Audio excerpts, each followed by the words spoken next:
এই বিশ্ববিদ্যালয়ে এসে বেশ কিছু ছাত্রছাত্রীকে আমাদের সঙ্গে পেয়ে গেছি, যারা এই ধানের জমিতে এই কাজ কিন্তু করছিল। আমরা তাদের সঙ্গে একটু কথা বলে নেব। আচ্ছা, এই আমরা জানতে পারলাম যে ন্যানো নিউট্রিয়েন্ট এখানে ব্যবহার করা হচ্ছে। কি তোমরা কাজ করে কি বুঝছো? কতটা কৃষকদের জন্য কতটা উপকারী হবে আরকি? হ্যাঁ, তো আমরা নমস্কার। প্রথমত আমি পার্থিব সাহা। আমি বিএসসি অনার্স এগ্রিকালচার ৪র্থ বর্ষের ছাত্র। তো আজ আমাদের প্র্যাকটিক্যাল। তো স্যার আমাদেরকে ডাকলেন এই রিসার্চ প্লটগুলোকে মানে অ্যানালাইজ করার জন্যে। তো আমাদের কী কাজ, এখানে আমরা ধানগুলোকে আজকে কাটলাম, কেটে ওগুলোকে আলাদা করে রাখছি। প্রতিটা প্লট থেকে আমরা 10টা করে মানে স্টক নিচ্ছি, নিয়ে ওদেরকে প্যানিকালগুলোকে গুনছি। এবার স্যার যেটা বললেন যে সব কটা প্লটে কিন্তু আমরা ন্যানো টেকনোলজি অ্যাপ্লাই করছি না, আমরা মানে যে পার্থক্যতা নোটিস করছি এখানে। এবার স্যার যেমন বললেন যে R1 আর R2 যেটা, ওখানে যে প্লটগুলো রয়েছে ওখানে আমরা ফলনটা দেখবো যে বেশি হবে অবশ্যই। ওরা যে রেশিওটা করেছে অন্য প্লটে এখন যেমন 9 কি 8 আসছে এরকম, আর আমরা এই প্লটে যখন এই একই এক্সপেরিমেন্টগুলো গুনে গুনে অ্যাভারেজ করলাম, তো তার ফল আসছে কত 12-13। তো আপনি দেখতেই পাচ্ছেন এখানে যথেষ্ট ভালো পরিমাণে 3 থেকে প্রায় 4টে প্যানিকেল বেশি হওয়া মানে অনেকটা ইমপ্রুভমেন্ট হয়েছে। তো সুতরাং আপাতত এইটুকু তো আমরা বুঝতেই পারছি যে ন্যানো টেকনোলজি সত্যি আমাদের এই ফার্মার্সদের জন্যে, যেহেতু আমরা জানি এই যে ভ্যারাইটিটা এটা খুব একটা ফলন দেয় না। এবার ন্যানো টেকনোলজি ব্যবহারের সঙ্গে সঙ্গে এই যে এরকম যে একটা মানে সুন্দর গ্রোথ হচ্ছে, সেটা প্রশংসনীয় অবশ্যই। ফলিয়ার স্প্রে যে করা হয়েছে, এটা কৃষকদের জন্য এই ফলিয়ার স্প্রেটা কতটা গুরুত্বপূর্ণ বা কতটা উপকারী বলে মনে করছো? আমি প্রকৃতি মোদক, ৪র্থ বর্ষের ছাত্রী, উত্তরবঙ্গ বিশ্ববিদ্যালয়ের। এখানে আমাদের হচ্ছে মেইনলি প্র্যাকটিক্যালের জন্য নিয়ে আসা হয়েছে। তো স্যার বলেছিল যে প্রত্যেকটা প্লট থেকে R1 T1 R1 T2 এরকম করে প্রত্যেকটা প্লট থেকে হচ্ছে একটা হিল 10টা করে হিল কাটতে, তারপর সেখানে প্যানিকাল লেন্থটা কতটা সেটা হচ্ছে মেজারমেন্ট করতে, আর প্যানিকাল লেন্থের ওপর বেস করে অ্যাকচুয়ালি ফটো সেন্সিটিভ কোন প্ল্যান্ট কোনটা ফটো ইনসেন্সিটিভ সেটা আমরা হচ্ছে ডিফাইন করতে পারি। তো এগুলো দেখে তারপরে কোন প্ল্যান্টের মধ্যে নিউট্রিয়েন্ট ডেফিশিয়েন্ট, কোন নিউট্রিয়েন্ট ডেফিশিয়েন্সির জন্য হলো কোন মানে ডিজিজটা হয়, বা কোন মানে অভাবের জন্য মানে ফসল ভালো হয় না, এসব আমরা দেখি।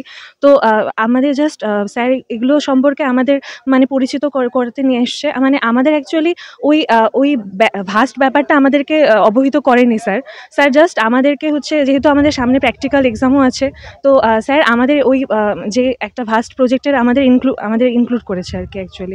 এতদিন পর্যন্ত কৃষি বার্তায় আমরা দক্ষিণবঙ্গের বিভিন্ন কৃষি জমির ছবি আপনাদের সামনে তুলে ধরেছিলাম।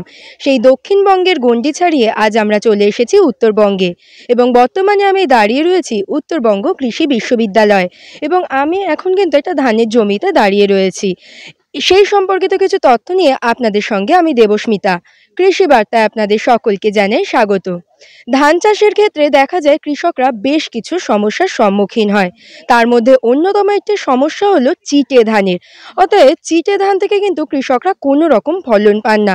তবে স্বাভাবিকভাবেই কৃষকরা যে টাকা খরচ করে ধান চাষ করে থাকেন সেই টাকা ঘরে তুলতে পারেন না, ক্ষতির সম্মুখীন হন তারা। কিন্তু এই চিটে ধানের সমস্যা থেকে রক্ষা পেতে কৃষকরা কি করবেন সেটা জানতে বর্তমানে আমরা আমাদের সঙ্গে পেয়ে গেছি উত্তরবঙ্গ কৃষি বিশ্ববিদ্যালয়ের অ্যাগ্রোনমি বিভাগের অধ্যাপক ডক্টর অশোক সাহা স্যারকে। আমরা স্যারের থেকে বেশ কিছু মূল্যবান তথ্য জেনে নেব। আচ্ছা স্যার, যেটা আপনি আমাদের জানালেন যে চিটে ধানের সমস্যাটা, এই সমস্যাটা কোন স্টেজে সাধারণত ধানে দেখা যায় এবং কৃষকরা কি কি ব্যবহার করতে পারেন? সাধারণভাবে চিটে ধান পরিমাণটা কমানোর জন্য কৃষকরা বিশেষ কোনো খারিফ সিজনে বর্ষার মরশুমে যা করে তাতে বিশেষ কোনো গুরুত্ব দেয় না। হাইল্ডিং ভ্যারাইটিতে যেমন চিটে ধানের পরিমাণটা 10 থেকে 20% হয়। আবার লোকাল ধান যেগুলি আছে, যেগুলি আমরা আগে বলতাম আমন সিজনে করতো, সেখানে কিন্তু 40-50% হয়। ভোগ চালের ক্ষেত্রে যেটা আমরা বলি নন বাসমতি লোকাল অ্যারোমেটিক রাইস, যেমন গোবিন্দভোগ, তারপরে কালো নুনিয়া কোচবিহারে, তুলাই পাঞ্জি, তাদের ক্ষেত্রে কিন্তু 30-40% ধান হচ্ছে চ্যাফি মানে চিটা ধান। এইটাকে আটকানোর জন্য আমরা একটা প্রচেষ্টা, ভিয়েতনামের একটা কোম্পানি, তারা আমাদের উত্তরবঙ্গ কৃষি বিশ্ববিদ্যালয়ে একটা প্রজেক্ট, গবেষণা প্রজেক্ট দিয়েছে। তাতে আমরা দেখছি ন্যানো পার্টিকেল, মেনলি হচ্ছে ওর মধ্যে থাকছে ন্যানো বোরন, ন্যানো সিলভার, গুরুত্বপূর্ণ হচ্ছে ন্যানো সিলিকন। এই তিনটের একটা কম্পোজিট মিক্সচার স্প্রে করে আমরা দেখছি তার লজিংটাকে কমানো যায় কিনা, তার পার্সেন্টেজ অফ স্টেরিলিটি কমানো যায় কিনা, অর্থাৎ ফিল্ড গ্রেনসের পরিমাণটা বাড়ানো।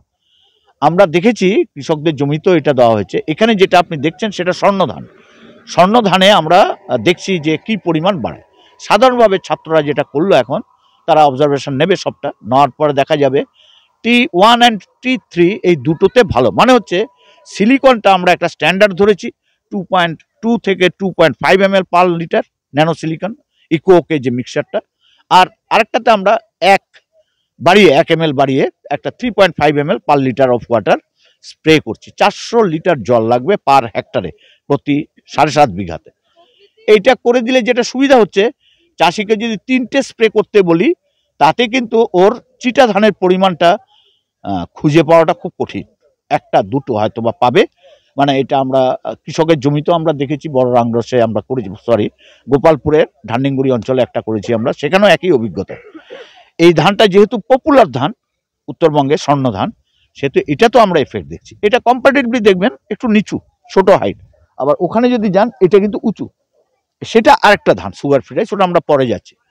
এই হলো গুরুত্বপূর্ণ বিষয়। এবং চিটা ধান পরিমাণ কমানোর আগে আমাদের যে রিকমেন্ডেড ফার্টিলাইজার ডোজ হেক্টরে আমরা বলি 80-40-40, আর যদি ফলন বেশি দেয় লং ডিউরেশন রাইস সেই ক্ষেত্রে হচ্ছে 150-50 N/P/K কেজি পার হেক্টর। এইটা জমিতে ব্যাসাল এবং পিআই স্টেজে দিতে হবে, অ্যাক্টিভ টিলারিং আর পিআই, মানে 3বার টপ ড্রেসিং হবে নাইট্রোজেন, আর ব্যাসালটাতে হচ্ছে ফসফরাস অ্যান্ড পটাশ দিয়ে দিতে হবে, সঙ্গে 50% অথবা 1/3 নাইট্রোজেন দিতে হবে। এটা যে কোনো যারা কৃষক আছেন তারা একটু পরামর্শ করে নেবেন কোনো কৃষি বিজ্ঞানী বা যারা স্টেট ডিপার্টমেন্টে আছে, তাহলে আপনি সেই ক্ষেত্রে ফলন কিন্তু আমরা আশাপ্রদ 20-30% ইল্ড ইনক্রিজ করা সম্ভব। কারণ খরচের ক্ষেত্রে প্রতি বিঘাতে যদি আমি বলি 200 থেকে 300 টাকা হচ্ছে কেমিক্যালসের কস্ট পড়বে, আর যদি আমরা ফলনটাকে 3 থেকে 4 মণ 5 মণ বাড়াতে পারি বিঘাতে, তাহলে কিন্তু অনেক। 3 টন 3.5 টন হচ্ছে উত্তরবঙ্গের আমাদের অ্যাভারেজ ইল্ড, 3 টন 3.24, সেটাকে আমাদের টার্গেট হচ্ছে এই স্প্রেটা করে নিয়ে 4 টনে নিয়ে যাওয়া যারা কৃষক। এইটা সম্ভব কুচবিহারে, এটা আমরা দেখছি এই প্রথম বছর, আগামী বছর এটা আমরা করব। আচ্ছা স্যার, যেটা জানতে চাইবো, জমিতে কোন অবস্থায় চিটা ধানের সংখ্যাটা বেড়ে যায়? এই বছরে উত্তরবঙ্গের কৃষকদের একটা এক্সপিরিয়েন্স হয়েছে, খরা চলছিল। এই খরাতে যখন নাকি পেনিকেল ইনিশিয়েশন, মানে যখন থোর আসে বা পেট যখন ফুলে যায় বুটিং স্টেজ, তখন কিন্তু খরা ছিল। এই জলের অভাবের জন্যে ও কিন্তু সমস্যায় পড়েছিল। আমরা দেখেছি এটা যদি স্প্রে করা যায়, এখানে যেমন আমরা কোনো অতিরিক্ত জলই দিইনি, কিন্তু এখানে চিটা ধানের পরিমাণটা অনেক কম, এবং এইটাই প্রুফ করে। যদি আপনি দেখেন এখানে T5, ওটাতে কিছু দেওয়া হয়নি, কোনো স্প্রে নেই, সেখানে দেখেই বোঝা যাচ্ছে ওর ফলন কম এবং ঘাটতি কম। একই ট্রিটমেন্ট রাখা আছে সব, শুধু ওখানে সার দেওয়া হয়নি বা ইকোকে স্প্রে যেটা ন্যানো ফার্টিলাইজার সেটা আমরা স্প্রে করে নিই। স্বাভাবিকভাবে ওখানে 3 টনেরও কম ইল্ড আসবে। রিকমেন্ডেড ফার্টিলাইজার ডোজ যেটাতে আমরা পাশে দিয়েছি সেখানে হচ্ছে আপনার 4 টনের বেশি আসবে না। এখানে আমরা আশা করছি 4.5 থেকে 5 টন প্রতি হেক্টরে ফলন আসবে। এবং কৃষককে আমরা বলবো অ্যাক্টিভ টিলারিং স্টেজ, মানে যখন নাকি গোছ ছাড়তে শুরু করে চারা রোয়ার 21 দিন পরে, তখন আপনি চাপান দেবেন নাইট্রোজেন। আরেকটা হচ্ছে পেনিকেলিনিজম, মানে রিপ্রোডাক্টিভ ফেজ যখন শুরু হয়, চারা গাড়ার 42 দিন পরে আপনি নাইট্রোজেন স্প্রে করবেন। এইটা করার সাথে সাথে আপনি বীজতলাতে যে ইকোকে ন্যানো মিক্সচার, যেটা কম্পোজিট মিক্সচার, সেটা দেবেন। আর অ্যাক্টিভ টিলারিং স্টেজে 21 দিন পরে একটা স্প্রে, 42 দিন পরে একটা স্প্রে পেনিকেল ইনিশিয়েশনে, তারপরে গ্রেন ফিলিং স্টেজে যদি একটা দেওয়া যায়, তাহলে কিন্তু তার ফলন চিটা ধানের পরিমাণটা অনেক কমে যাবে। এটা কৃষকদের জন্য বার্তা। আমরা বিএসবি একটা ভিয়েতনামের কোম্পানি, হ্যাঁ, তো সেটা ওদের ট্রায়ালটা চলছে। আশা করছি আমরা আগামী বছরের মধ্যে এটা কনফার্ম করে নিতে পারলে তাহলে উত্তরবঙ্গ সহ সারা ভারতবর্ষের কৃষকরাই এটা পাবেন। আচ্ছা, আরেকটা স্যার যেটা জানতে চাইবো, কৃষকদের মধ্যে তো জমিতে সার দেওয়ার প্রবণতা বেশি দেখা যায়, সেখানে আপনি যে ন্যানো নিউট্রিয়েন্টের কথা বললেন বা এই ফলিয়ার স্প্রে, এটা কি এখানকার কৃষকরা গ্রহণ করছে? তারা কি জমিতে সেই ফলিয়ার স্প্রে বা ন্যানো নিউট্রিয়েন্ট ব্যবহার করছে? হালে দেখবেন, আমি কোম্পানিগুলির নাম বলছি না, তারা বিভিন্ন সময়তে ন্যানো ডিএপি, ন্যানো ইউরিয়া এইসব স্প্রে করতে বলছে, বাধ্য করছে।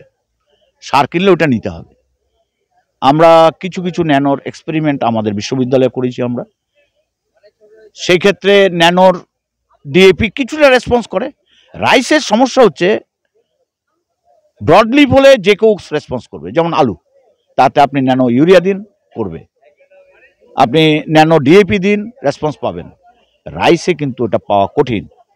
এইখানে দরকার হচ্ছে সিলিকন।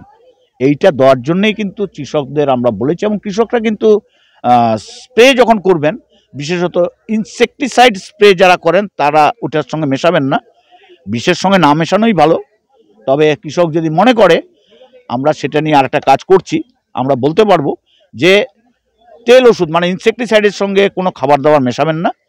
যেটা আমরা রোগের জন্য যেগুলি দিই পাউডার, তার সঙ্গে এটা মেশালে কতটা কি রেসপন্স পাওয়া যায়, ম্যাচিং কিনা, সেটা আমরা একটু সময় লাগবে আমাদের ম্যাচিংটা দেখে নিতে, তাহলে ওদের খরচ কমে যাবে।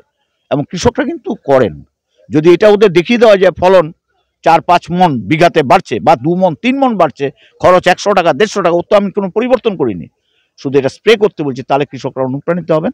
এবং আমাদের যে অভিজ্ঞতা, আমরা উত্তরবঙ্গে গত 30 বছর ধরে আমি এখানে আছি, এবং তাতে যে ফলন ছিল 1 থেকে 1.5 টন পার হেক্টর, আজকে সেটা 3 টনের উপরে কৃষকদের প্রশিক্ষণের মাধ্যমে করা হয়েছে। আলুতে এক সময় আমি যখন এখানে 90 সালে এসেছি, তখন আলুর ফলন ছিল 11 টন পার হেক্টর, আজকে সেটা 30 টন পার হেক্টর জেলার এভারেজ।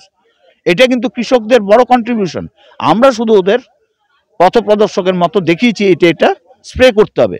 রাজ্যের যে কৃষি দপ্তর আছে, তারাও কিন্তু আমাদের এই প্রযুক্তি নিয়ে কৃষকদের প্রশিক্ষিত করছেন। এটা সবাই মিলে করার জন্য ধান এবং আলুর ফলন উত্তরবঙ্গের মাটিতে অত্যধিক এবং বাড়ছে, এটা আরও বাড়বে। আমরা শুনে নিলাম জমিতে আমরা আজকে ধানের জমি সম্পর্কে জানলাম, এবং এটা জানলাম ধানের জমিতে যে চিটা ধানের সংখ্যাটা বৃদ্ধি পায়, সেক্ষেত্রে কিছু পরিমাণ ন্যানো নিউট্রিয়েন্ট আছে যেগুলি স্প্রে করলে কিন্তু সেই সমস্যা থেকে কৃষকরা মুক্তি পেতে পারেন। তাই আপনারাও যারা এই ধরনের পদ্ধতিগুলি অবলম্বন করবেন বলে ভাবছেন, তারা কিন্তু অবশ্যই কৃষি দপ্তর, কৃষি বিজ্ঞান কেন্দ্র এবং কৃষি বিশ্ববিদ্যালয়ে যোগাযোগ করে সঠিক পরামর্শ মেনে যে কোনো চাষে এগিয়ে আসলে আপনারাও লাভবান হবেন বলে আমরা আশা রাখছি। এরকম আরও নতুন নতুন তথ্য জানতে অবশ্যই আমাদের কৃষি বার্তা চ্যানেলটিকে সাবস্ক্রাইব করে বেল আইকনটি প্রেস করে রাখুন, যাতে সবার প্রথমে নোটিফিকেশনটি আপনার কাছেই পৌঁছে যায়। নমস্কার।